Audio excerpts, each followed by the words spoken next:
మేఘాలయ చిరపుంజి. మేఘాలయ రాష్ట్రంలోని మరొక అద్భుతమైన ప్రాంతం చిరపుంజి. మా చిన్నప్పుడు పుస్తకాలలో చదివినాం.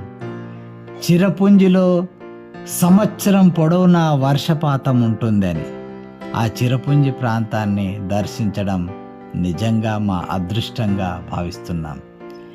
ఈ చిరపుంజికి నూతనంగా సొహరా అనే పేరుతో నేడు అక్కడి ప్రజలు పిలుస్తున్నారు. చాలా బాగుంది.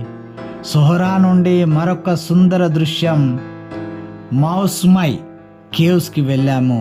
ఇది మాత్రం అదిరిపోయింది. ఇంతవరకు చూసినటువంటి కేవ్స్ కంటే కూడా ఇది చాలా చాలా చాలా అద్భుతంగా ఉంది. కేవ్స్ లోనికి వెళ్తూ ఉంటే భయం వేసింది. చీకటి చిన్న సొరంగ మార్గం. ఇదిగో చూడండి. ఈ కేవ్స్ను మీకే చూస్తే అర్థమవుతుంది. ఆ తర్వాత గౌహటిలో ఉన్న ఆర్మోహన్ సిల్క్ ఫ్యాక్టరీకి వెళ్ళాము. ఇది గౌహతిలోని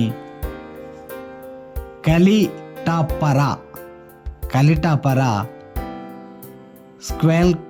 స్వేల్ కుచిలో ఉంది. Silk mark organisation of India, central silk board, ministry of textiles, government of India వారిచే నిర్వహించబడుతుంది. రకరకాల సిల్క్స్, కాకున్స్, యాన్ చూడవచ్చు. సిల్క్ దారాలు ఇక్కడ మూగా సిల్క్ చాలా ఖరీదైనది. ఒక్క చీర విలువ దాదాపు 60,000 పైనే ఉంది. సిల్క్ గొడుగును అడిగాం, దాని ఖరీదు 6,000గా చెప్పాడు. మరి ఇంత ఖరీదైనది ఎక్కడ కొంటారంటే విదేశాలకు ఎక్స్పోర్ట్ చేస్తున్నామనే విషయాన్ని చెప్పారు. ఇదిగో చూడండి, సిల్క్ దారాలతో ఎలా బట్టలు నేస్తారో చూడవచ్చు. అదే ప్రాంతం స్వేల్ కుచి ఏరియాలో షాపింగ్ చేయడం జరిగింది. తిరిగి ఇక్కడి నుండి గౌహతి ఎయిర్పోర్ట్లో లోక్ప్రియా గోపీనాథ్ బోర్డోలాయ్ ఇంటర్నేషనల్ ఎయిర్పోర్ట్ నుండి తిరుగు ప్రయాణం ప్రారంభమైంది.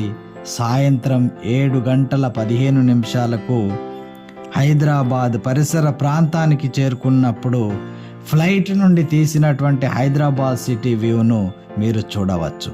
చూడండి.